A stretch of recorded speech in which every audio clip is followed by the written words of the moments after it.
Prince Andrew is reportedly set to stay in the Royal Lodge after inking a new multi-million-pound maintenance plan to restore the property. How's the Duke of York managed to hold on to his home?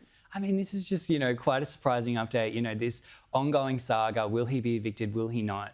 Last time we spoke about this, there were reports that he was coming up with some kind of funding, maybe from overseas, to help restore the property. We know that there's some maintenance issues on Royal Lodge and we know that he's struggling to afford it. But apparently he's got the sign-off from the Privy Purse and he's got the sign-off from King Charles to stay. So there's stipulations that Andrew has to sort of go about, completing maintenance and repairs on the home. Of course, it's almost like a museum. These huge royal residences, they're filled with artefacts and historical, pieces of significance. So of course, the new sort of agreement says, look, you've got to make sure that everything's kept up to code, but we're still not really sure where the money's come from, but it looks like Andrew and Fergie will be staying in their home. And I thought it was quite funny because I actually saw the Duchess of York last week when she was here in Australia, and she was very cheery and in a good mood. I didn't ask her about the Royal Lodge. I thought that might be a bit forward, but good news for her. Yeah, absolutely. It's good news. No, I love to see the photo of you two together.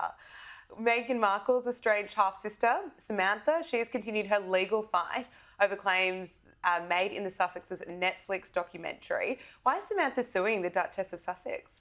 Yeah, well, I mean, this is just sort of an interesting reversal of roles, I guess, because often, when we talk about Meghan, it's her complaints and her, criticisms of the royal family. But on the flip side, you've got Meghan's half-sibling, Samantha, who she's estranged from, has been for many years, complaining that Meghan, spoke poorly or implied, I guess, poorly about her in the Sussex's Netflix documentary. This isn't a new legal case. Samantha launched this nearly 2 years ago now, but originally it was actually thrown out in the Duchess of Sussex's favour. However, Samantha has appealed, and there were some new documents this week that revealed that Samantha claims that she was forced to move homes, and she was also, facing death threats from, I guess, the Sussex's supporters based on what was said in the documentary. It wasn't explicit. It was really just Meghan talking about, the trolling she received, and one of her supporters did say that Samantha was involved in that. Samantha does take issue with that, but it's complicated. It's one of those things, I think, where even people that aren't fans of Meghan Markle can probably find some empathy because, to have family members going out there in the press and trolling you, it would be difficult. Absolutely. Reilly Sullivan, thank you so much for joining us on Power Hour. Thank you.